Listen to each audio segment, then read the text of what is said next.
안녕하세요. 우리 학원에서 수학 수업 내신 대비 진행하고 있는 홍진태 선생님이라고 합니다. 반갑습니다. 선생님 같은 경우에는 지금 여름방학 끝나고 지금 별관에서 우리 학원 별관에서 수학 열심히 수업을 진행을 하고 있고요. 고등학교 1, 2학년 내신 대비를 주로 진행을 하고 있는데 여러분들 좀 이거 보고 관심 있으면 좀 올 수 있으면 좋겠다 해가지고 영상 좀 찍고 있고요. 선생님 같은 경우에는 이제 중위권이나 이제 좀 중하위권 정도 학생들이 나 좀 중상위권 또는 한 등급 두 등급 쭉 올리고 싶어 또는 중위권 이상으로 올라가고 싶다는 학생들 좀 멱살 잡고 끌어올려주는 거 굉장히 잘하거든요. 물론 상위권 학생들을 더 잘 볼 수 있게 올리는 것도 선생님 전문이니까 여러분들 성적 향상에 좀 관심이 있다면 혼자 하는데 좀 부담이 된다 하면은 얼마든지 찾아와 줬으면 좋겠어요. 선생님 수업 같은 경우에 이제 다른 수학 선생님도 그렇지만 얼마든지 청강을 할 수가 있거든요. 이제 와가지고 좀 간단하게 수업을 한두 번 정도 들어보고 그 다음에 수업을 결정을 해도 늦지 않으니까 이것도 한번 보고 좀 괜찮다. 좀 얼굴도 보고 이제 목소리도 들어봐야 그래도 누군지는 알고 한번 가야 될 거 아니야. 그래서 이 영상을 찍는 거니까 한번 와가지고 수업 직접 한번 들어보는 것도 좋을 것 같아요. 지금 선생님 반에 운유고랑 제1고 학생들이 좀 몇 명 있어가지고 그거 학교 내신 수업 몇 개 중간고사 이번에 본 거 시험 한 두어 개 좀 풀어보고 그 다음에 좀 수업 방식에 대해서 간단하게 설명을 해볼게요. 선생님 같은 경우에는 이제 서울대학교 공과대학을 나왔고요. 서울대 공대 출신이라서 좀 뭐 완전 수학 선생님 하려고 태어난 사람은 아니에요. 이제 수학을 좋아하긴 했지만은 그래서 수학 문제 같은 경우에는 웬만하면은 좀 한 문제 한 문제 집요하게 파고드는 스타일은 아니고요. 개념을 가지고 교과서에 이제 개념들이 다 있잖아요, 그지?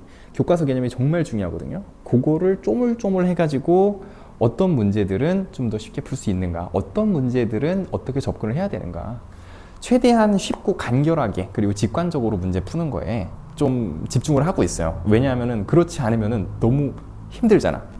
수학은 너무 고통스럽잖아요, 그죠? 최대한 고통을 덜어드리기 위해서 쉽고 간결하게 문제 푸는 방법 많이 연구를 해놨으니까 여러분들 많이 와가지고 배워갔으면 좋겠어. 이제 교과서 개념 제가 하나 설명을 해드릴 건데요.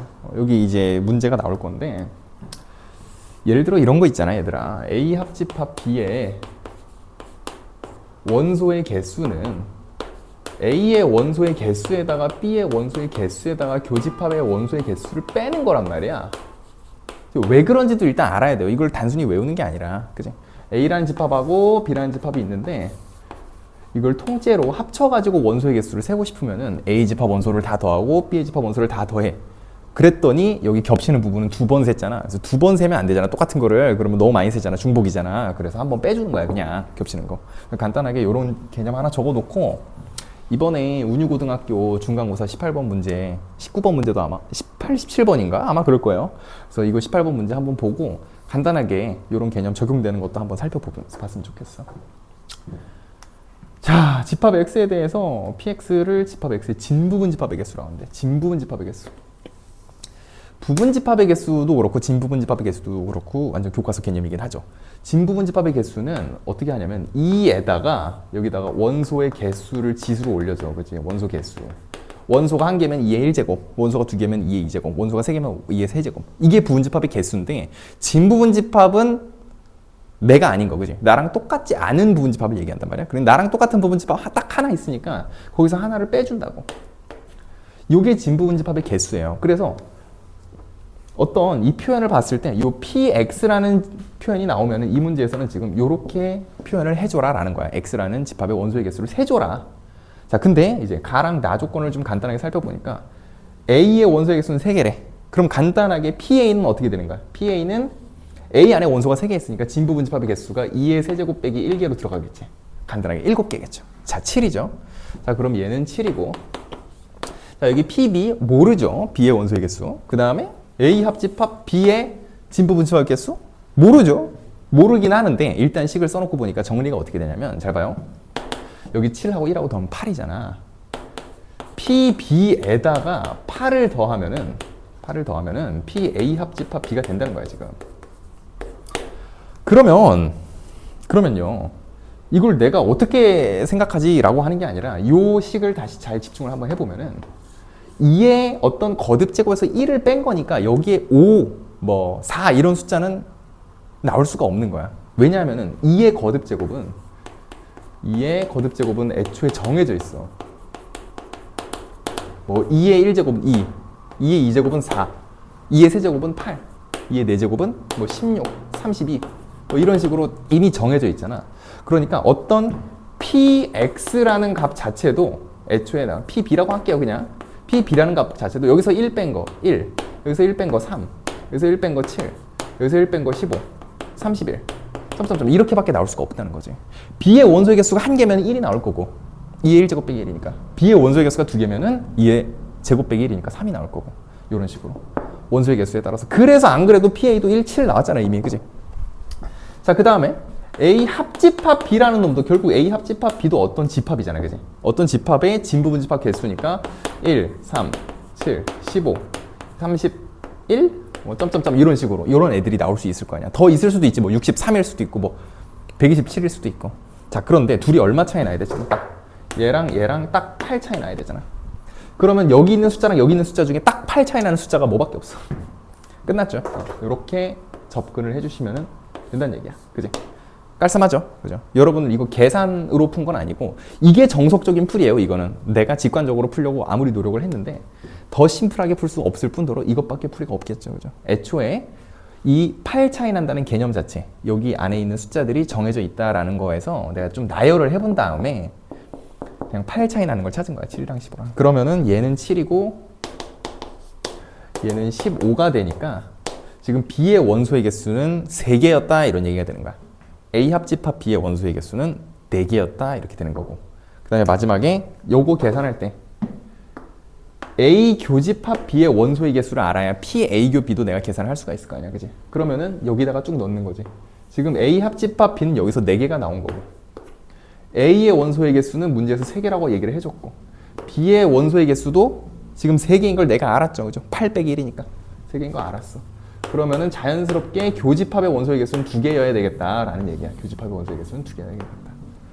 이해되시죠? 그래서 얘는 3이고 얘는 아까 4인 거 알았으니까 3 더하기 4 하시면은 7이 나온다라는 얘기예요. 그죠? 다음 문제 한번 볼게요. 요거 그대로 냅둔 상태로 한번 다음 문제 볼게. 자, 요거는 몇 번 문제냐? 17번이라고 되어 있네요. 제가 순서를 일부러 하나 역전해서 배치를 한번 해봤어요. 자, 12의 양의 약수의 두 부분 집합. 12의 양의 약수니까 여기다 적어놔. 1, 2, 3, 4, 6, 12 빠르게 적어주시고요. 이 안에서만 볼 거니까 집합이 굉장히 작아. 지금 전체 집합이 내가 문제를 다루는데 사용하는 집합이 굉장히 작다. 원소가 6개밖에 안 돼. 맞나? 그 다음에 A, B에 대해서 다음 조건을 만족시키는 U의 부분집합 X의 개수. 똑같은 문제죠. 부분집합 X. 그럼 요거는 2의 원소 개수에다가 뭘 빼줘? 안 빼주죠. 그지? 2에다가 원소 개수 쭉 넣을 거야. 그지? 요게 보통 부분집합의 개수 세는 방법이야. 근데 부분집합을 원소 개수 셀 때 이 원소의 개수 들어오는 게 뭐냐면은 내가 이 X라는 집합에 넣어도 되고 안 넣어도 되는 선택지로 가능한 원소의 개수가 저기 들어와야 돼. 그지? 그래야 넣냐 마냐에 따라서 경우의 수가 2가지씩 되는 거니까. 자, A는 2랑 6이래. 오케이. 자, B는 9랑 서로소인 자연수래요. 9랑 서로소인 거는 이제 약수의 3이 없으란 얘기죠. 그치? 3의 배수가 안 된다는 얘기죠. 그럼 여기서 그냥 9랑 서로소인 거 찾으면 6개밖에 안 되니까. 그럼 B라는 집합은 내가 뭐라고 해주면 좋을까? 9랑 서로소인 거. B는 1, 2, 3 안 되고 4 되고 6 안 되고 12 안 되고 끝났네. 그지? 1, 2, 4 이런 식으로 내가 적어주겠다. 집합 굉장히 조그만데? 자, 근데 나 조건을 잘 보니까 뭐라고 돼 있냐면은 X랑 A랑 공집합이 되면 안 된대. 그리고 쉼표잖아. 그지? 요거 중요한 게 이제 쉼표는 우리가 그리고로 인식을 할 거야. 그지? 쉼표잖아. 이제 그리고. 동시에 만족을 시키라는 얘기죠. X 교집합 B도 공집합이 아니래요. 이게 교집합을 했을 때 공집합이 아니란 얘기는 뭐냐면 반대로 생각하면은 서로소가 아니란 얘기야. 그지? 서로소가 아니다. 그리고 또 B랑도 서로소가 아니다. 누가? X가. 그러면 서로소가 아니다라는 조건은 내가 해석하기가 굉장히 어려운 조건이라고. 그리고 무엇보다 제가 수업 시간에 좀 강조를 하는데요. 여기 는 하고 이렇게 X 쳐져 있잖아. X가 쳐져 있는 조건을 해석하기가 되게 어려워요. 왜냐하면 우리가 지금 초등학교, 중학교, 9년 넘게 봐온 거는 다 등호잖아, 등호. 는이잖아, 는. 는은 이해하기가 쉬운데, 이, 뭐라고 불러야 돼, 이거? 는 X? 얘는 우리가 해석하기가 굉장히 어려운 조건이란 말이야. 그래서 난 어떻게 할 거냐면은, 이 조건 자체를 우리가 그리고에 착안을 해가지고, 명제 자체를 부정을 해볼 거야. 요 나라는 명제 자체를 부정을 해요, 부정.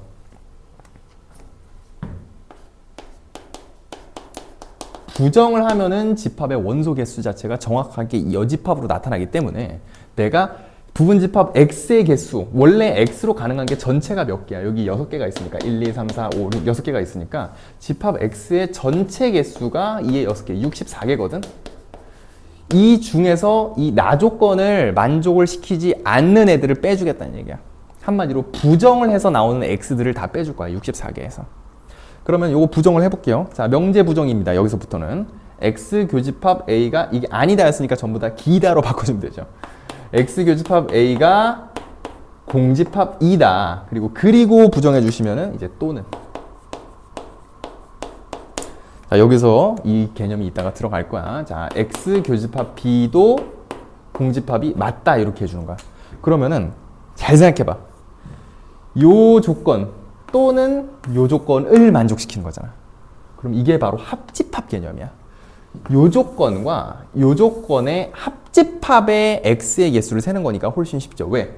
합집합의 원소의 개수는 왼쪽 조건 만족시키는 개수랑 오른쪽 조건 만족시키는 개수에서 빼기 뭐 해주시면 돼? 둘이 겹치는 조건의 개수를 빼주면 되는 거야. X의 개수지겠지, 여기서는.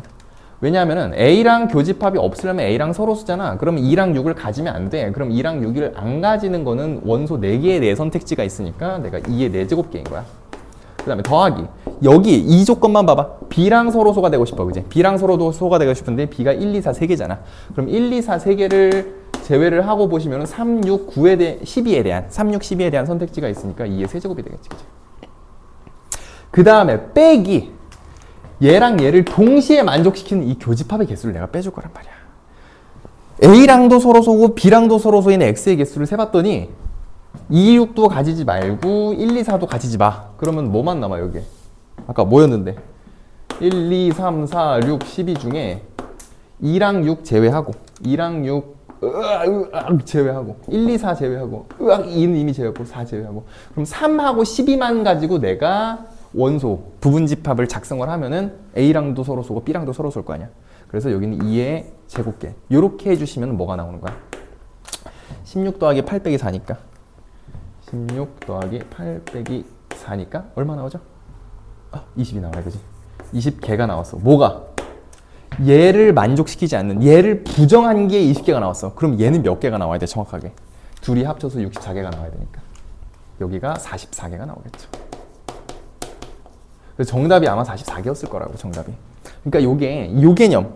합집합의 원소의 개수는 각자의 집합의 원소의 개수를 더한 거랑 교집합의 원소의 개수를 뺀다. 교과서 개념이 얼마나 중요한지를 좀 알 수 있었던 그런 문제였죠. 그냥 풀라 그러면은 굉장히 머리 아프고 오래 걸리는 문제야. 왜냐하면 이거 44개인데 언제 셀래요? 그죠? 세는데 거의 한 세월이겠지, 그지? 자, 이렇게 보시면은 일단 운유고 기출문제 몇 개 봤고요. 제1고 것도 한번 보겠습니다. 간단하게 좀 스킬적인 측면에서 요건 한번 보여드릴게요. 스킬적인 측면에서. 자,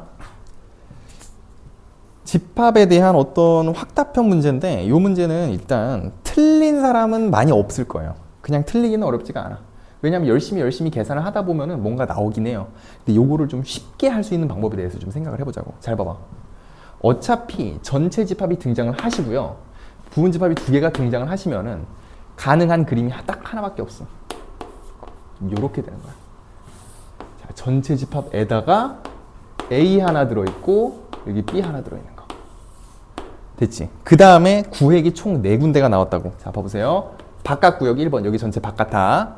A에만 포함되는 구역, 그리고 겹치는 구역, 여기 B에만 포함되는 구역. 1, 2, 3, 4잖아. 이렇게 번호 적고 접근을 하시면은 이건 내가 쓰는 스킬인데 굉장히 현명한 스킬이에요. 그죠? 깔끔하게 문제가 풀릴 거야. 잘 봐봐. A랑 B랑 합친 거. 봐봐. 저기서 A랑 B랑 합친 거 몇 번이에요? 2번, 3번, 4번 내가 이렇게 적어주면 돼. 그 다음에 B에서 A 뺀 거 몇 번이죠? B에서 A 뺀 게 4번이지, 그지? 그러면 이건 뭐 얘기냐면 4번의 여집합이니까 몇 번. 요건 4번의 여집합이니까 1번, 2번, 3번이겠지, 그지? 그럼 그거 교집합 해봐. 2, 3, 4랑 1, 2, 3을 교집합을 해보세요. 몇 번이 나오겠네? 2번이랑 3번 집합이 나오겠지, 그지? 그러면 여기다가 2번이랑 3번이 되는 거야. 이만큼은 전부 다 2번이랑 3번 구역을 얘기하는 거야. 근데 그게 뭐랑 똑같냐고 했냐면은 A랑 B랑 합친 거. 봐봐. A랑 B랑 합친 건 2번, 3번, 4번 구역이죠. 그럼 여기다 적어봐. 2번, 3번, 4번.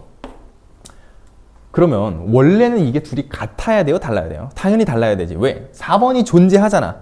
왼쪽은 2번, 3번밖에 없고 오른쪽에는 2번, 3번, 4번이 다 있어요. 4번 때문에 원래 맞지 않아야 되는데 지금 저거를 만족시키기 위한, 저걸 성립하기 위한이라 그랬잖아. 그러면은 4번이 없어져 주면 되는 거지. 한마디로 4번 구역이 공집합이 되면 되는 거야. 존재하지 않는 부분이면 된다고, 4번이.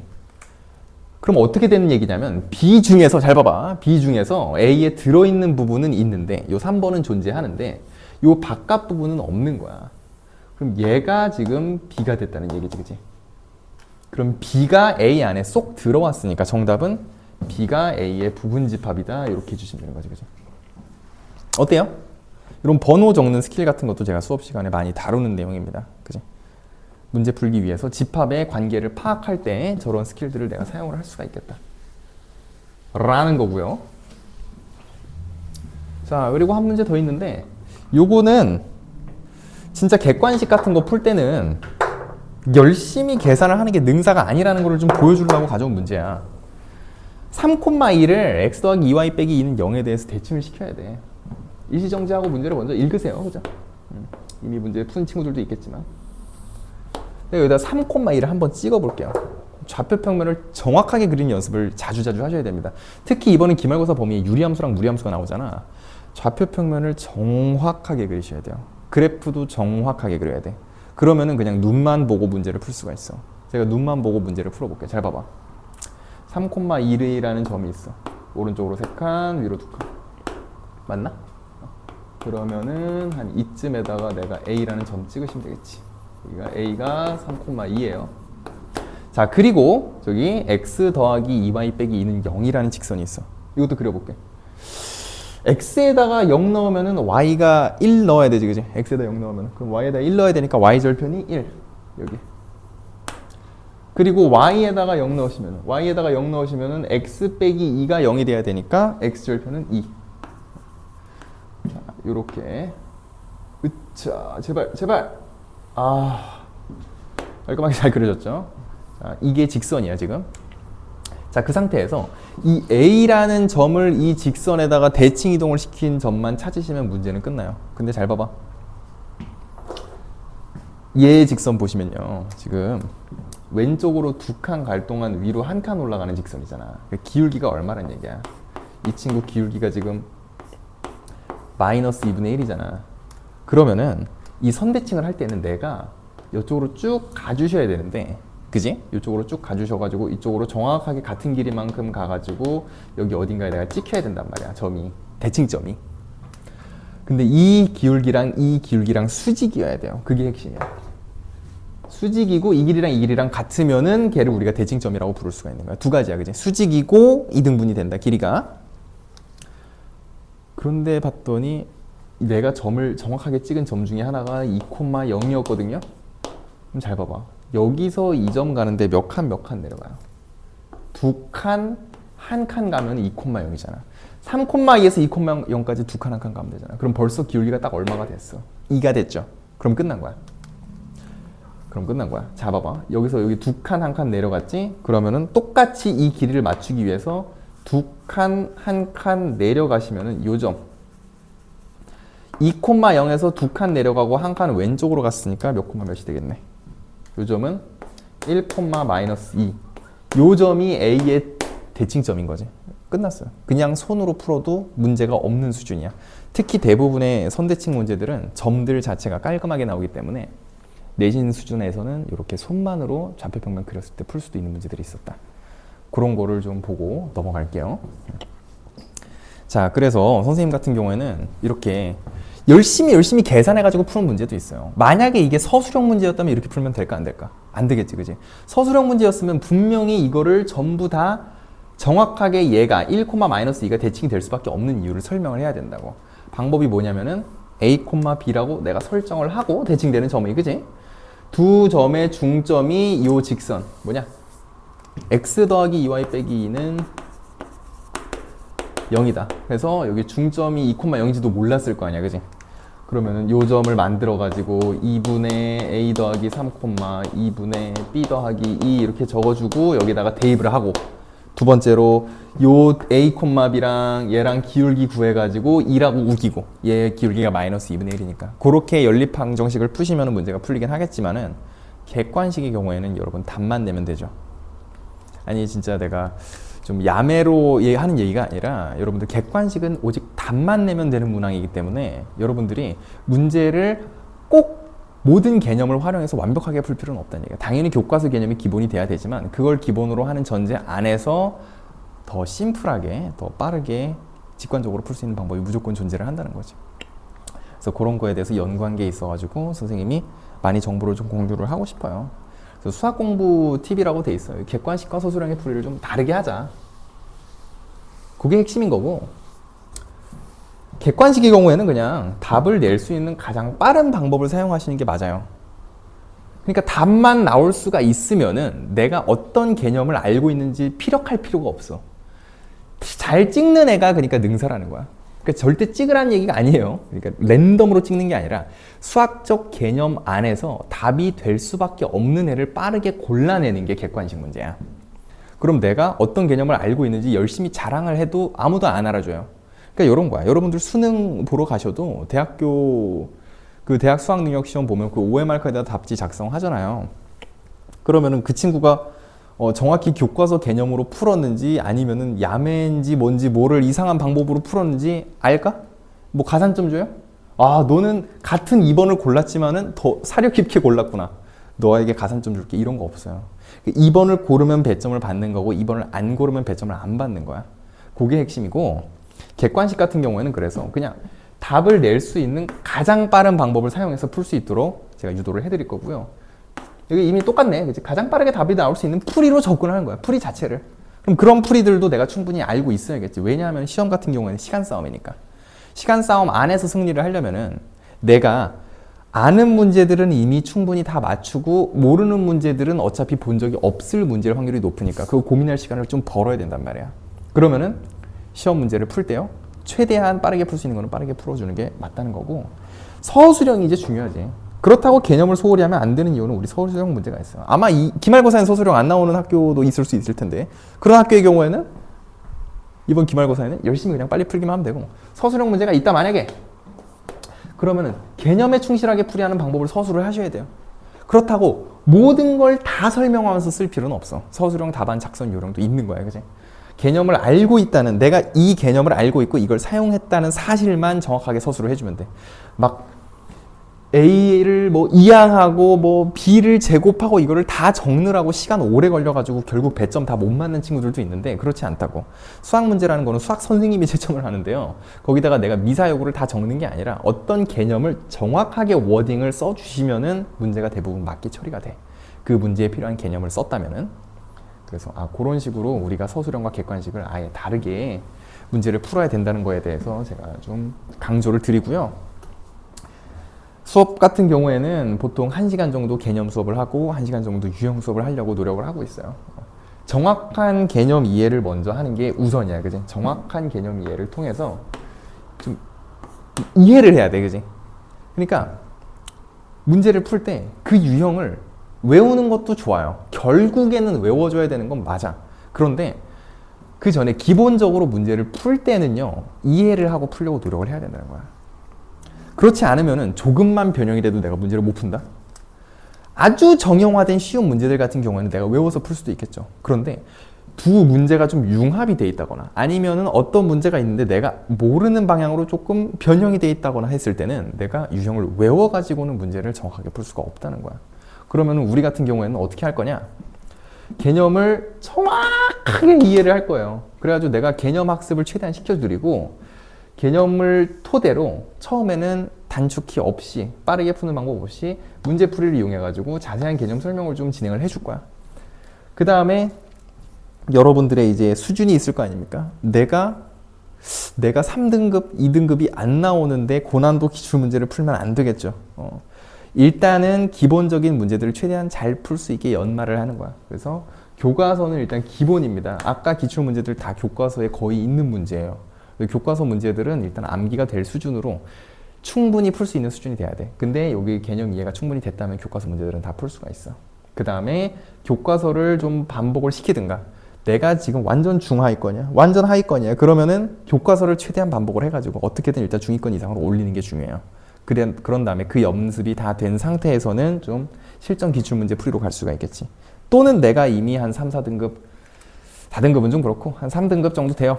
내가 3등급 정도 이미 나올 수 있을 것 같아. 그러면은 그때는 실전 문제 풀이를 본격적으로 시작을 할 수가 있겠죠. 그래서 수준별로 좀 문제풀이에 대한 다양화를 좀 시도를 하겠다 라는 거고, 성적,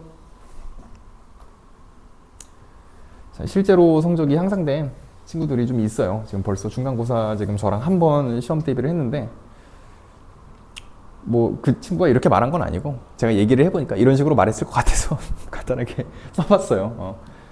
문제에 적용된 개념을 정확하게 이해를 하고 풀었더니 변형된 기본 문제들은 쉽게 풀릴 수가 있겠더라.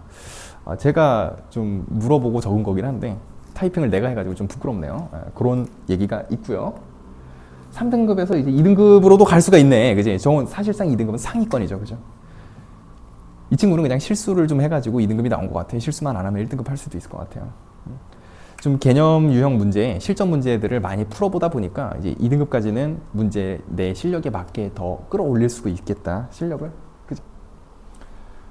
그리고 뭐 아예 수학에 거의 뭐 쳐맞던 학생 같은 경우도 있죠. 10점대였는데 이제 수학을 뭐 안 했다고 봐야죠. 뭐 하더라도 거의 뭐 이해를 못하고. 근데 이제 기본적인 개념과 교과서 학습을 위주로 했더니 일단 충분히 중위권까지는 점수를 좀 올릴 수 있다. 평균 이상으로는 일단 기본적으로 무조건 넘어갈 수 있게끔 제가 학습을 시켜드릴 수 있으니까 그런 친구들도 좀 생각을 해보면 좋을 것 같아요. 이제 핵심인데요. 수학 공부가 일단 즐거운 건 불가능해요. 수학이 이제 재밌다는 친구들도 있는데 극소수죠. 한둘이에요. 저도 알고 있습니다. 수학이 재밌지 않다는 거를. 저도 뭐 수학이 뭐 엄청 즐거워서 한 건 아니고 그냥 좀 연구하는 맛에 했던 건데, 수학 공부가 고통스러울 수밖에 없는 이유는 여러분들의 뇌의 그 뉴런을 뜯어가지고 자꾸 생각을 하고 다시 새로운 정보를 집어넣어서 뇌의 뉴런들을 결합을 시키는 그런 과정들이 수학 공부이기 때문에, 다른 공부도 사실 마찬가지지만 수학 같은 경우에는 또 워낙 생각을 많이 해야 되니까 여러분들이 그나마 좀 덜 고통스럽게 그래도 조금만 웃으면서 수업을 할 수 있게 제가 좀 도와주고 싶으니까 여러분들이 오시면은 제가 이제 수업 시간에는 졸지는 않게는 해드릴게요. 일단은 최대한 즐겁게, 그러면서도 수학 실력이 상상할 수 있는, 최대한 향상할 수 있는 기회가 될 수 있도록 노력을 할 테니까 한번 관심 있으면 찾아와 주시면 좋을 것 같습니다. 이상 우리 학원의 수학 홍진태 선생님이었습니다. 감사합니다.